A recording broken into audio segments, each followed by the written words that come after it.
Put down your baby and pick up a beer. Dad Jokes is back with a brand new episode. I'm Jerry here, joined by Brandon, and this is the podcast of two first-time dads going through the journey of fatherhood together and with you at home. And today, Brandon, we have a topic that's a little bit controversial. I don't know if you're excited for it, but I kind of am. I like controversy. It's probably going to be our most controversial episode to date, to tell you the truth. There are a lot of opinions, one way or the other, on what... I mean, we're being secretive about what we're talking about, but if they click the title of this episode, they know we're talking about co-sleeping. So Exactly. We're going to get into co-sleeping, what it is, what people say about it, what we've experienced with it. But before we do that, as always, we have a dad joke. And I think today, Brandon, I always go first. I think you should go first with a dad joke today. We're switching it up. Yeah, I feel like you should go first today. Good thing I got this dad joke together 4 seconds before we press record on here. But it's interesting, Jerry. You know, my wife's a vegetarian. We love our planet, yada, yada, yada. But I went to a beekeeper recently and I wanted to get 12 bees. I've gotten into that recently. He counted them out and gave me 13. I said, "Sir, you gave me an extra bee." He told me it was a freebie. I've heard that one. That one's decent. It's decent. The setup was I'm weird. win today. I could have read it. Well, you wouldn't have won if I would have went with my dirty joke, but I decided to keep it PG-13. I made you go first, and sometimes going first can put a lot of pressure on you. So I got the whole episode to kind of make sure that if I feel like you win, I'm pulling one out. I'm gonna tell the parents who with the kids in the car to turn the volume down. Turn it down. Yeah. Oh, I like it. So Brandon, before we get into what's happening this week, I know that one of the topics or one of the segments of this show that we both like is things that your wife said this week. So I have one of those today, and it was actually today that my wife said it. So about a couple hours ago, I'm sitting on the couch, and Brandon, one of your favorite topics to talk about on the show is poop.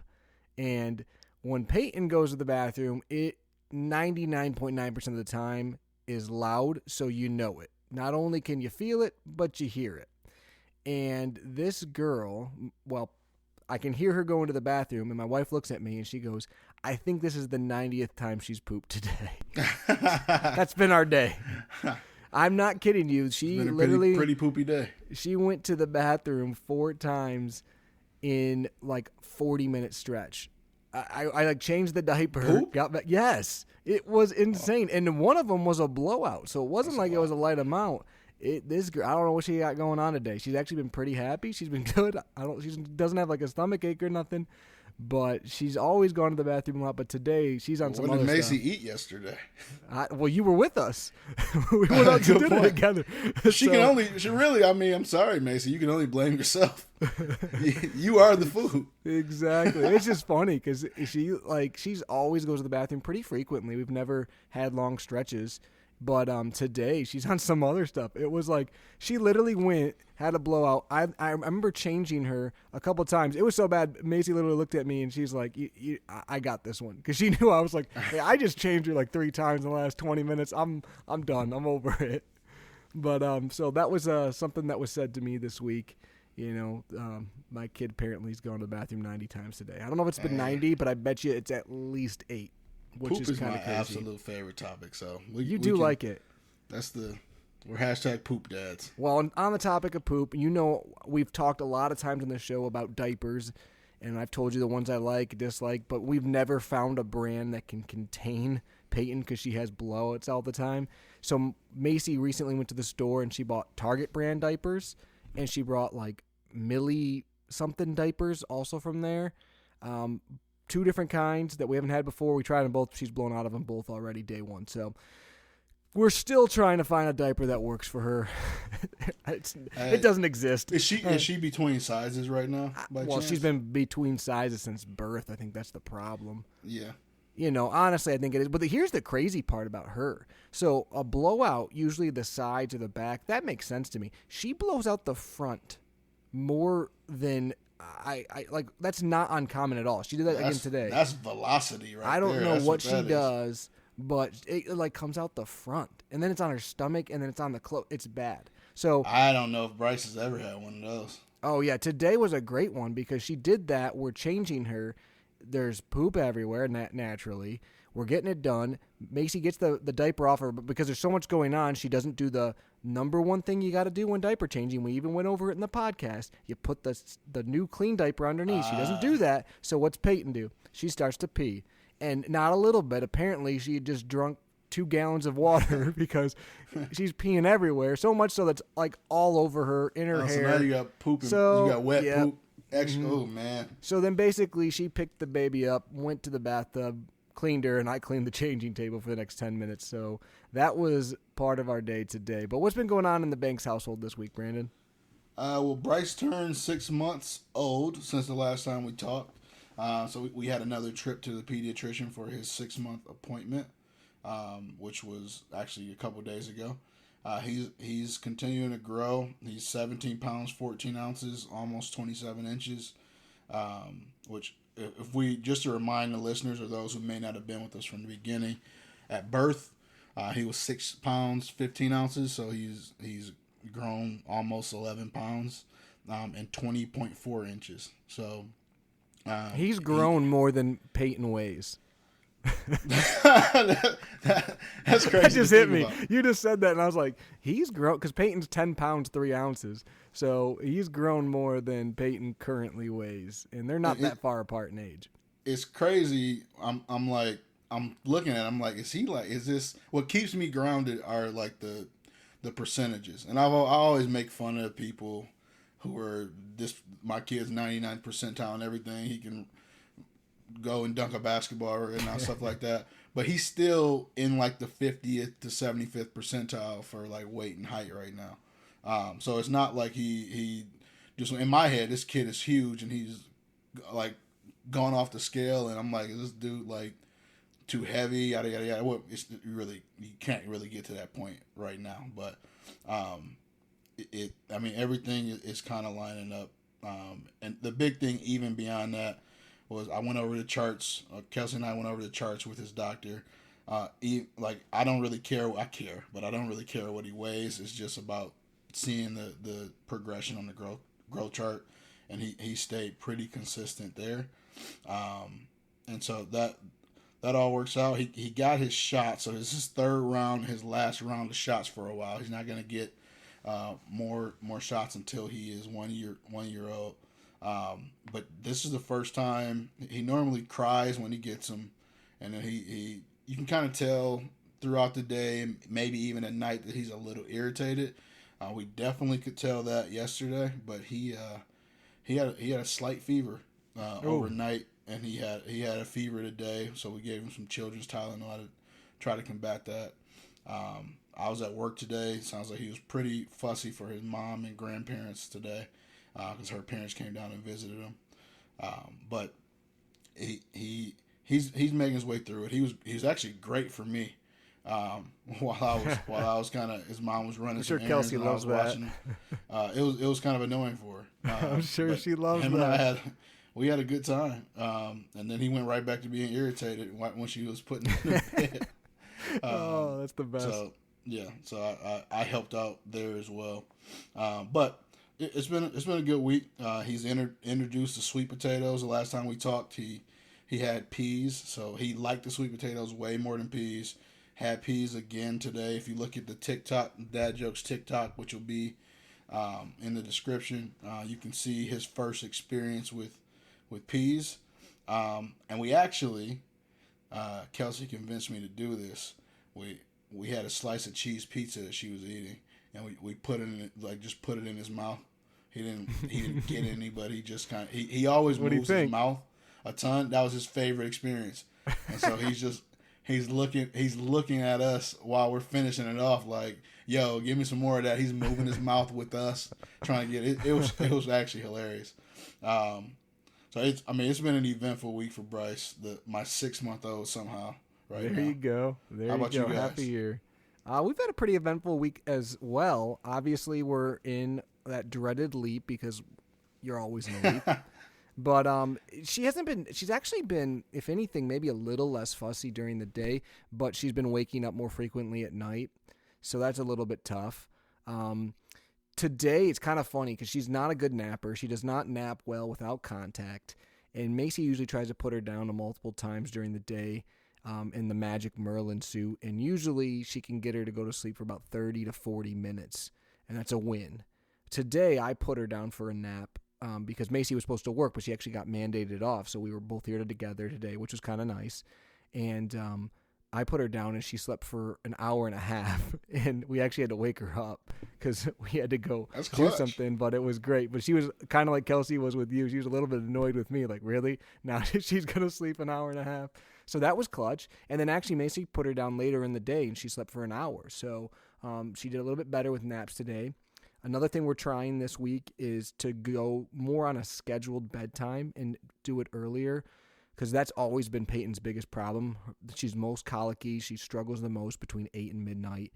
Does not go down well, does not sleep well without contact, which we'll get into the main part of our topic today with co-sleeping. But we tried to put her down around 8 o'clock today, and she actually, it took a while, but we got her down probably around 8:30, and she was sleeping till about 9:30. But Macy was feeding her when I came down here to record this, and we'll see that if she can kind of go back into her pack and play and sleep again. So we're trying to stick to more of a schedule and go there. But a couple other cool things we did this week, Brandon, is today she actually kind of had almost her first real laugh. Not just like the little like noises or the like kind of chuckles or whatever. She kind of had like a real laugh. Macy was like doing raspberries on her belly, and she was like laughing for real. So that was awesome. And she was doing it for a long time, so it was kind of cool. So I'm excited about that. We also went for a long walk today outside, which was fun because the weather's starting to get nice. So we did a little family walk. Actually, we met up with our friend the Dykmans and walked with them and their son Jace. So that was cool. And then other than that, when we went out the other night, Brandon, we obviously had Peyton with Grandma. My mother-in-law and father-in-law watched her, and they got a little dose of that 8 to midnight Peyton. Because they're always like, she's so good. She has cranky moments, but she's pretty good. And we're always like, yeah, but you're not with her the later part of the day. Well, yeah, they were with her, and I think the word they used was inconsolable. So maybe they can kind of relate a little bit better to mom and dad because I think Peyton was a little bit of a terror for them between when we dropped her off until we picked her up. But I'm about to sound like a jerk when I say this, but there's part of you might not want to admit this or not. I'll admit it. I loved it a little bit. Part of me actually, I will say exactly that. What I'm saying. Because they're always like, oh, I don't know. They don't. They think that you're making it up or that you're exaggerating. No, I think that it was funny. I could like see it when we picked her up. Like it was in her face. Like she was like, yeah, no, I get it. Dude, man, my parents for months were like, I don't get what you guys are talking about, which would honestly like annoy us more because we're at work all day, and then we're getting like the worst version of this kid when he comes home, and all you tell me is how great he is, and you don't know what we're talking about. And then there's been a couple times where they've had him a little bit later or at the right time where he hits them with some of the things he hits us with, and it's like, gotcha. Yep. Yeah. No, I'm not gonna lie. I was not mad about it. They texted us while we were at dinner, and it bugged me a little bit then because I felt bad. But later on, I was kind of like, you know what? They need to see it. And I felt like, a little bit justified in kind of the things we say. I don't think there'll be as much, I don't know what you're talking about. They're always happy for Grandma. Yep. Yeah, okay. Now you know. So that did make me feel a little bit good. I won't lie there. But yeah, like I said, it's been an eventful week. Today was great because, like I said, Macy got mandated off, and we spent the whole day with her, and she's been pretty dang good all day. She's had a couple bad moments. She started having some kind of between that 8 to midnight range. But for the most part, very happy today, active, laughing. So, that's a good day because usually I don't get home till late and I see that kind of witching hour or colicky hour. So to get to have some more time when she's, super happy is great. So it's been a fun week. And, I think that, I'm hoping that we're starting to get more on a schedule and we're getting a little bit away from the major colicky stage. I'm not going to say that we are yet, but I'm hoping that that's kind of where we're trending. That's my wish. Yeah, that's really all you can hope for. It's kind of a waiting game. You guys are doing everything you need to do. It's just how do you get through that? And I don't envy you a lot of these times because I think that sometimes we have it bad, and then I hear some of the stories you have, and it's like, yeah, I'll take what we have right now all day long. Well, and speaking of trying to deal with a colicky baby or some of the issues that we've been having, naturally we're always trying to find things to make it better because that's what you do when you're sleep deprived is you shop or you look up a Reddit thread or an online blog. So Macy the other day, of course, bought another thing. And it's actually kind of cool. We just started using it today, so I can't really say if it's great yet or not great. But what it is, Brandon, is it's the Baby Einstein Sea Dream Soother. I don't know if you've seen these.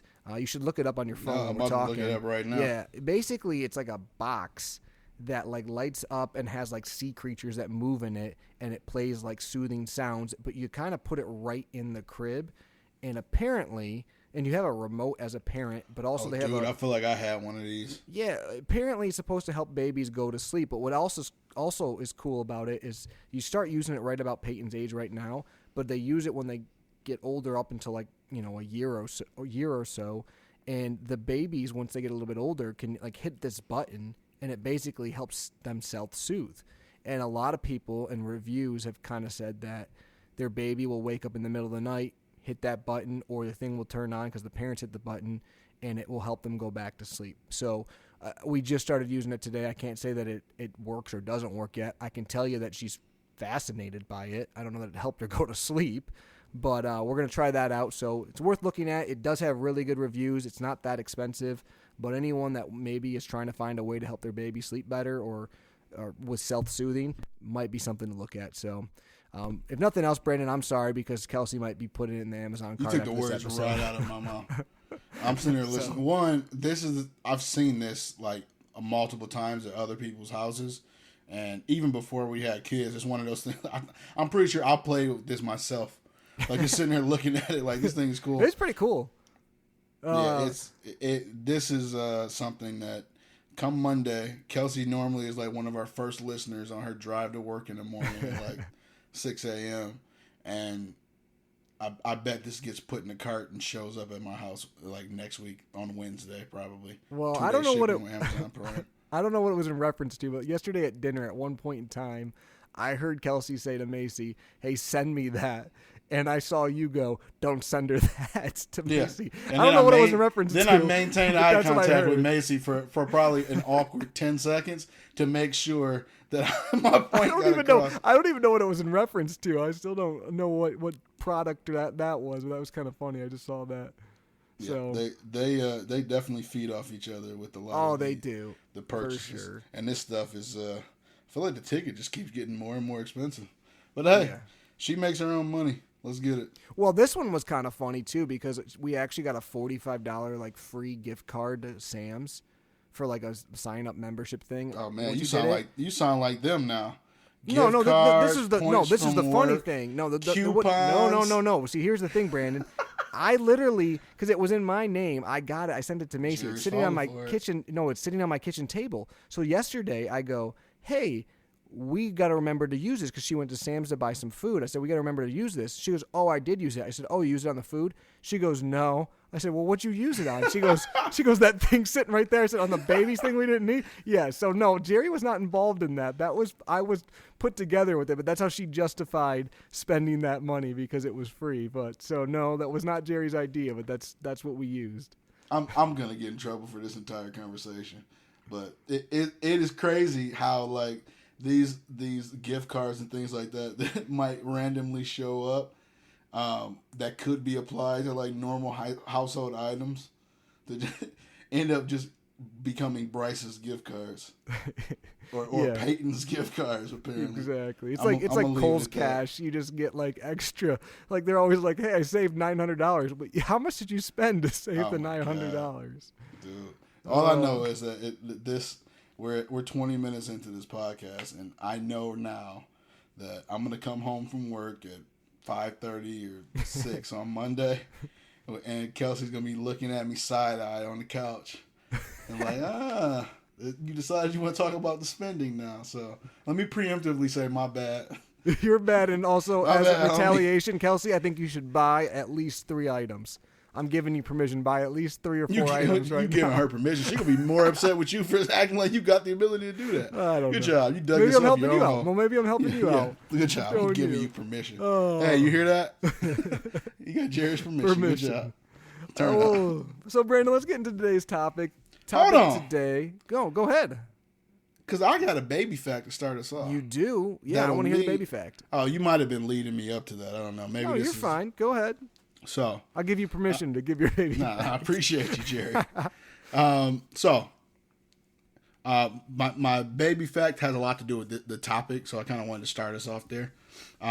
So I think you and I both, in doing our research before we had our kids, everything you look up online pretty much is like, hey, this is the co-sleeping or bed sharing, anything of the form. If you do it, you're going to hell. You're never gonna. you will never amount to being a good parent. Shame on you. Shame. It's like the shame scene in Game of Thrones. If anybody's ever seen it. And researching for this topic and talking with Kelsey over the past few weeks, which obviously we'll get into, kind of what you and I both are doing and our wives are doing. The one thing that ran across is even though most new breastfeeding moms today don't plan to bed share, eventually almost 75% of them will at some point. That's specific to breastfeeding moms. This is coming from an Instagram page that I will reference a couple times. It's called Hey Sleepy Baby. She is a sleep expert and has degrees in it. So it's something that's a page that I would check out. And it's not just on co-sleeping. She literally goes through sleep training, all different types of sleeping. But that's something that stuck out to me and kind of how I wanted to frame the conversation we're about to have. It's kind of funny you said that, Brandon, because in my research, I looked up a number of different studies as well. And the big thing, and we'll kind of go into this, but the Canadian Pediatric Society and the American Pediatric Society both are adamantly against co-sleeping. They're very against it. North America is. Overseas, it's much different. Like in Europe, it's kind of different what they recommend. But what's interesting is they did a study recently in Canada, which is one of the countries that's very against it, and 68% of women, and this is not just breastfeeding women, all women, admitted to co-sleeping at least some point in time in their baby's first year. So it does sound like even if you are in a country that is against it, even if you're not breastfeeding or you are breastfeeding, most parents at some point in time do it. That doesn't make it okay. That doesn't mean that you should necessarily do it, but that's just what you need to know is it does happen. Yeah, and for me, that's the main thing I wanted to frame with this conversation. Neither one of us are doctors. I think we've said that 50 times on this podcast at this point. But we do want to kind of root our conversations in reality. And my reality is coming into this situation, I prejudged anyone. And there might be people here who already are prejudging the conversation we may be about to have. But I prejudged based on information that we kind of were given through our research before we had kids. I'm like, it's no way in the world this will ever happen. I am completely uncomfortable with that. It absolutely put a stamp on it, no. And then as we talk to parents now. It's kind of our kids almost dominate our conversation. And as I have gotten into the dad game a little bit, I would say that a majority of the people that I talk to are co-sleeping or partially bed sharing in some, whether it's a nap. People basically are putting their position. They're like, yo, I need to find a way to get some sleep. My kid won't go to sleep or I can't sleep. And this is the way that ultimately this is happening. And it doesn't necessarily, there are ways to make sure that it is safer, which we'll get into. But the reality situation is a lot of people are doing it. So I want to talk about how, if you're going to do that, you can do it in the safest way possible. Yeah, no, I agree, Brandon. But before we get into kind of the realities, because me and you are both in kind of the same reality, even probably more us than you.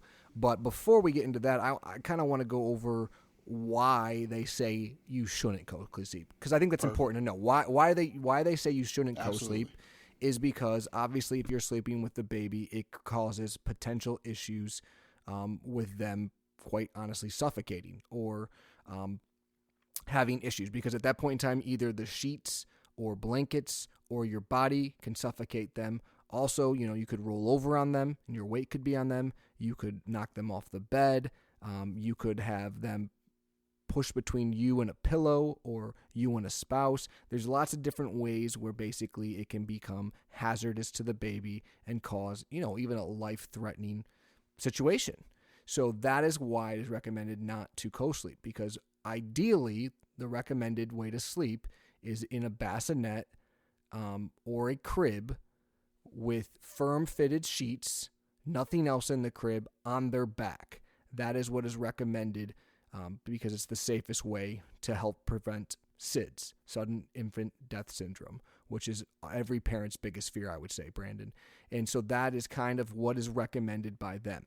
Now, that being said, I will tell you that sometimes, like for us, I guess I'll lead in this, we were both adamantly against co-sleeping. We thought that there's no way we would do it. It's not safe. It scared us to death. But Peyton, quite frankly, wouldn't, and still, for the most part, will not sleep without contact for long periods of time. So, and I'm not talking like you put her down and she sleeps for a couple hours and then gets up and then, you just get tired and you sleep with her in your arms. I'm saying she won't even try to go to sleep. She'll just scream and will not stop. And it's bad to let an infant just scream as well without any contact. So you're kind of in this catch-22 at first because you can't let the baby just sit there, so you need to hold them. But she won't calm down. And then if you do get her to sleep and try to put her back down, she just starts screaming again. Because I'll tell you what, the one thing that I can't stand, Brandon, is for any person out there, because there's a million articles, there's a million doctors that say the best way to put a baby down to bed is when they're drowsy, not asleep. And I call total BS on that. That is the biggest lie. Complete BS. Biggest lie I've ever been told, because I'll give you $1 million if you can put my baby down right now drowsy and she'll go to sleep for 1 second. It will not happen. The only way you're going to get lucky is if she's knocked out and you can somehow maneuver yourself to get her away. And then she's going to wake up probably pretty quickly. But that's kind of the reality of the situation. Is we were in this spot where it was like, what do we do? Because we legitimately can't get her to sleep, which is bad for her. And we can't sleep, which is bad for us, which then in turn is also bad for her. So it kind of started where, she would sleep on my chest, actually, is what would happen for a couple hours until I could get her back in the bassinet. And then eventually, Macy started finding ways to make it happen too. And there is some safe ways, which we'll go into, but that's kind of our journey and why we got into co-sleeping, even though we were adamantly against it. I guess kind of what was your journey, Brandon? So, I would say we still primarily do not co-sleep. And me personally, I have not. I just it's something that is like I still wake up like and feel like if I almost think that Bryce is in the bed and I like freak out and think that something's wrong. So it's just personally it's just a fear I've had. Bryce has been asleep in the bed with me while like I was awake like in the morning after his mom leaves. But really what it comes down to is Kelsey spends a significant amount of time or longer time with Bryce. And we don't have a ton of trouble getting him to sleep on his own at the beginning of the night. The problem normally is in the he will wake up between 2:30, 3 o'clock. Kelsey leaves for work or gets up for work technically at about 5 o'clock. It's that time frame for the most part that is she still needs her sleep because she hasn't been asleep for that long, and he will not fall asleep without contact at that point. And it's been we tried multiple times, not more than multiple times. We tried weeks at a time, and it turns into you basically, if you don't want to do it, you basically know, hey, I'm gonna be awake from 3 o'clock until tomorrow when I try to go back to sleep. So that turned into researching ways to safely co-sleep with him in the bed, which Kelsey found.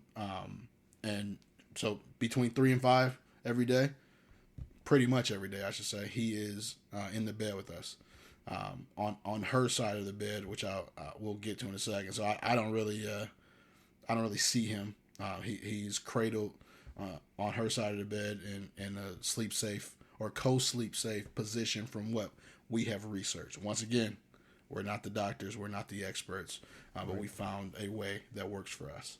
Yeah, the interesting part for us, Brandon, is some people like to co-sleep because they love it. They like really enjoy co-sleeping.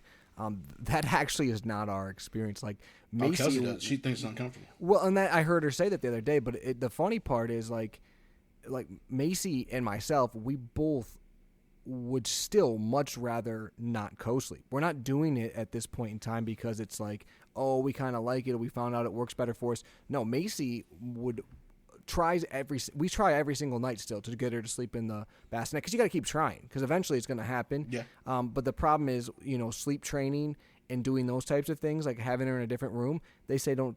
All the same people that are telling you not to co-sleep tell you not to do that until 4 months at least, at the earliest.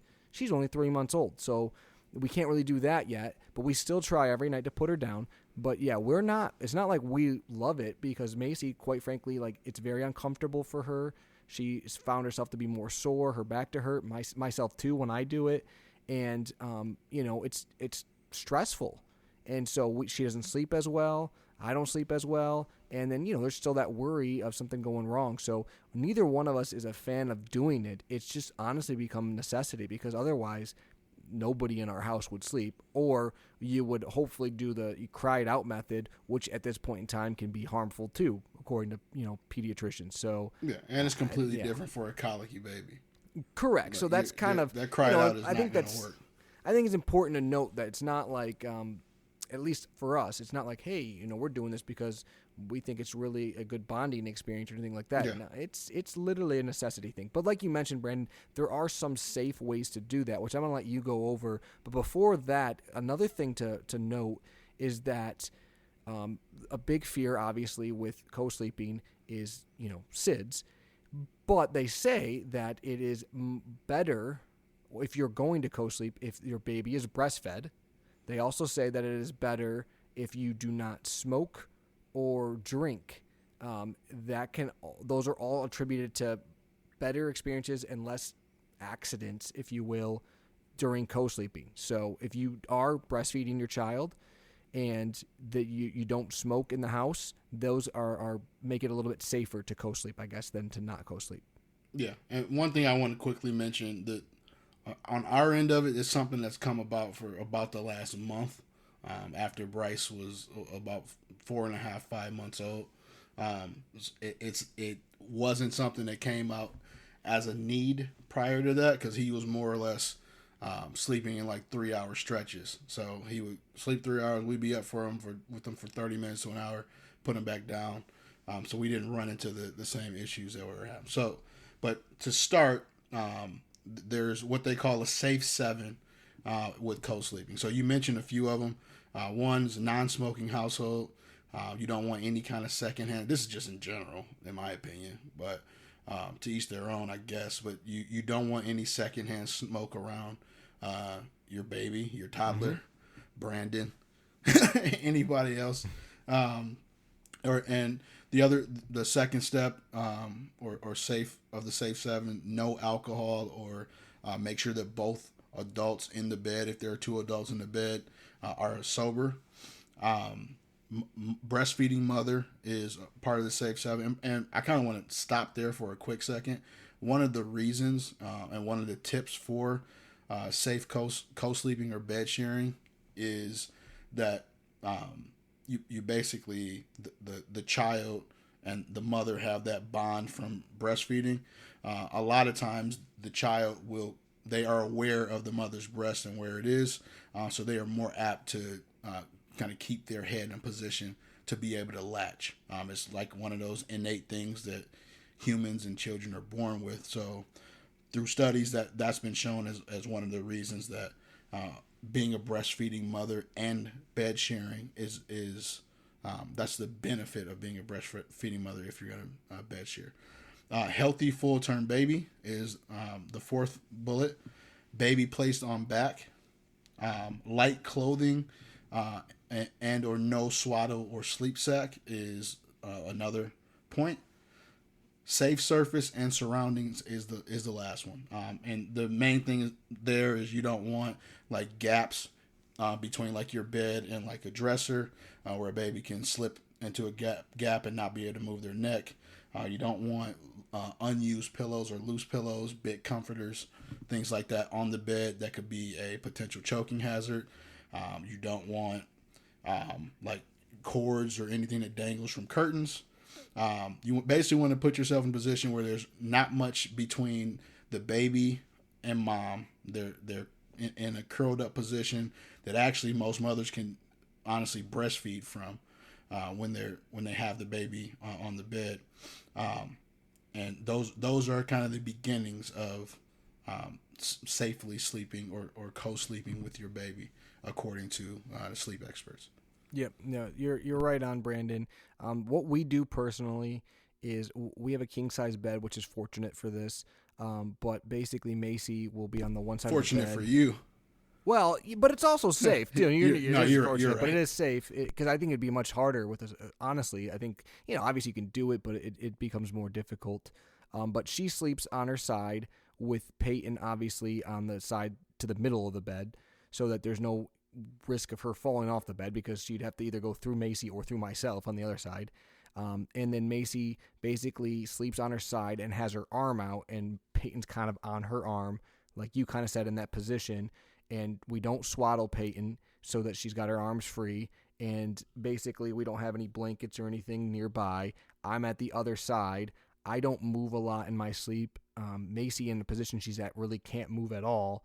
And so that's kind of what is the safest for us. And it's worked out well. The only issue is it's not comfortable at all for Macy, really. And if she's got to move and stuff like that, you're going to wake the child up.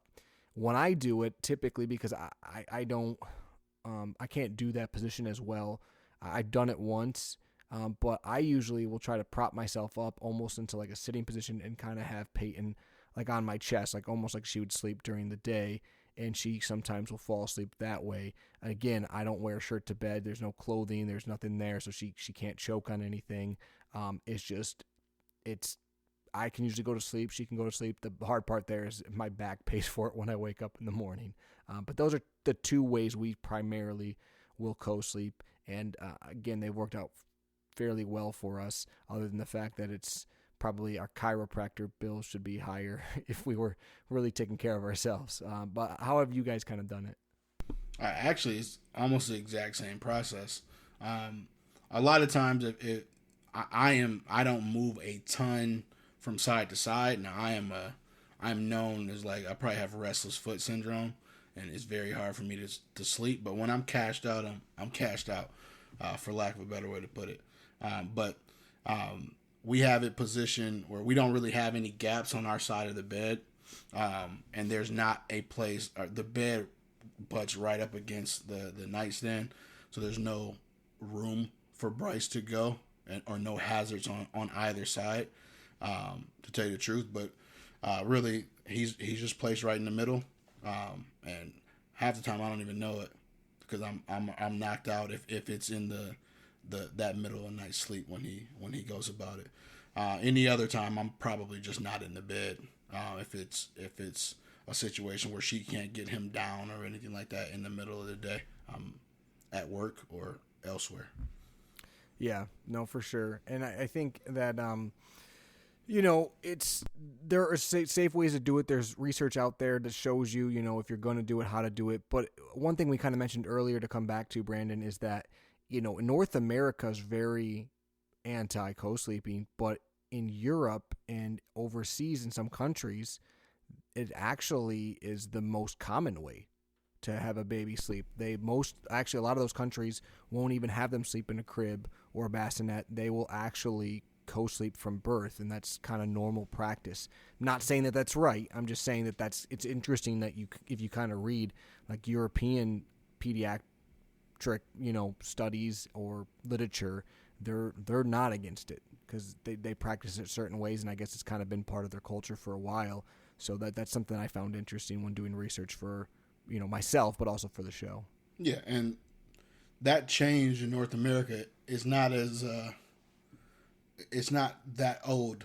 Basically, this was the way that Most likely even your grandparents slept with their parents growing up. And what we'll do, once this episode drops, there's a really interesting graphic that I ran across on like kind of the cultural historical factors that led to like the Western civilization's belief about like independent infant sleeping. It just came across as really interesting to me. I'm not going to go into it line by line, but I'll share that on our Instagram and Facebook pages the day after this episode airs, so you guys can take a look at it as well. Yeah, and just so you guys know too, according to American Pediatric Society, is basically at 1 year of age is when they say it's okay to co-sleep. So they at some point in time they do say it's safe, but it's not till 1 year of age. Because at that point in time, everyone's heard the stories of kids coming into bed and wanting to sleep with mom and dad. You know, they say at 1 year of age that you're okay to do so. So it's not like it's forever. They're saying no. They're just saying up until 1 year is when it's a no. So, and there's a couple things that kind of jumped out that I think in both sets of countries or both regions of the world, they really don't want you doing, and that is on a sofa or armchair. Falling asleep or co-sleeping. They said that actually increases the risk by up to 50 times. And the main reason for that is if baby falls into a crack, unfortunately, they're unable to move their neck. And that's much more likely on like a couch or a recliner or something like that. That's a good point. Yeah, and I guess, to wrap up the topic today, Brandon, the big thing is, again, in no way, shape, or form are we telling you that you should co-sleep or that we're doctors and that it's safe or anything like that. We're just talking about two dads that have had experiences of where we were thought one thing, and then because of the realities of fatherhood, the necessities of needing sleep in life, we've had to embrace it to some regard and kind of make use of it. So if you're out there and maybe you have a certain view on it, you might need to be more open to it. Or if maybe you've been doing it, but you kind of feel some shame or negative towards it or kind of feel bad about it, know that it's more normal than you probably think as well. So again, if you never have to do it, great. I think that's awesome. And that's probably the best way. But if you do, there are some safe ways to hopefully do it. And, it is more common than I think people think, even though the word's kind of taboo. It's reality. It's just, necessity at some point in time. You know what I mean, Brandon? Yeah, I mean, a lot of what we talk about and are going to talk about are opinions based on reality. And if your reality is Jerry's reality, in which the only way to sleep for him and his wife legitimately right now, or his daughter to sleep, is via contact with their people or her parents, the reality is you have to find a way around that, because you're not going to be a good employee, boss, father, mother, friend if you aren't getting any sleep. I mean, for those listening who haven't had their children yet, you think you know what you're getting into from hey, I've been tired. Like, so Jerry and I, we both went to college together. I've pulled all-nighters studying for either a presentation the next day or an exam. And I'm not talking about like you think that you fell asleep for an hour or two. And I'm talking like I've been awake for 24, 36 hours at a time. I've never been more tired than I've been since we had Bryce. And this is coming from someone whose kid, if I'm comparing it to you guys' situation, Jerry, sleeps amazing. Right. And so I can't even imagine the position that you are in when you were that tired. The funny part about it too is that we're not talking about a difference of like, this is bad and this is kind of bad. I mean, we're talking in a bassinet or a pack and play or a crib, 10, 15 minutes max before screaming every single time, versus sometimes when you co-sleep, she'll sleep 5-6 hours straight. So you're talking about just huge ends of the spectrum, and from it being horrible to actually sleeping fairly well. She'll sleep from midnight to 6 a.m. sometimes, And that is just a world of difference for us, but also for her. And then, we talked before about, Peyton's growth rate. And a big thing with growth is the amount of sleep they get. So her not sleeping well can also affect how she's growing. So that hurts her health as well. So there's a lot of things to look at. It's a controversial topic for a reason. But hopefully today helped some of you guys out there out a little bit, or at least made you feel a little bit more normal or understood, if you will. Hey, if it pissed you off, send us a message. Let us know why. Tell us we're wrong. We've gotten messages recently that, truthfully, they've been giving us kudos, and they've come from some new listeners, and we definitely appreciate that. But I want to hear from everybody. So if this is something you feel strongly about, shoot us a message. Maybe we can even have you on and arguing your side of it. Brandon gives you permission to send us a message. Oh, yeah. Giving you permission. But hey, if you get too inflammatory, you better not be too close to the state of Michigan, because you can't be touched. I'll co-sleep with you. Co-sleep with you. I'm joking. All right, Brandon, now it's my turn for a dad joke. You ready for it? I'm waiting with bated breath, Jerry. With bated breath. So, Brandon, did you hear about the chameleon who couldn't change color? No, I didn't. Yeah, he had a reptile dysfunction. Oh, I think I could have got away. I'm saving my borderline one for next week. I thought that was funny. That was good. That's a I'll give you this week. That's I'll a give point you this for Team Molesky here. I'll give that a point for us, so that's okay. You're still playing catch up now.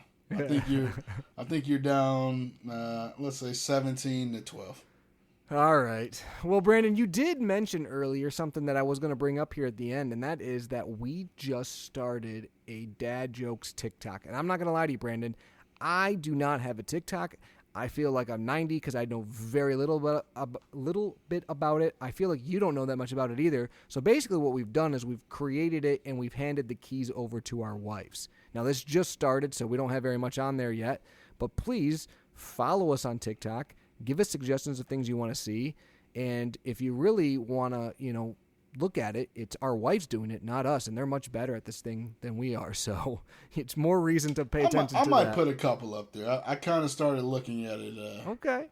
recently. So I might try it. I mean, we'll see. I'm not against it. I just don't know what I'm doing yet. But we'll get there. We'll figure it out together. And if you haven't already and you're going to like our TikTok, like our Instagram page, like our Facebook page, leave us a review on Apple, leave us a review on Google. We appreciate it. Like Brandon mentioned, we've had a couple of comments lately and people that have reached out to us that listen to the show. We love that. If you have any comment or want to tell us or give us feedback, please do that. That is the best. That is the best feeling to us. That's the reason why we're doing the show. So when guys or girls do that, we feel great, and it really makes us feel like we're doing something here that we find special, because we find it that way, but we don't know that everyone else does all the time. So hearing those things from you guys is fantastic.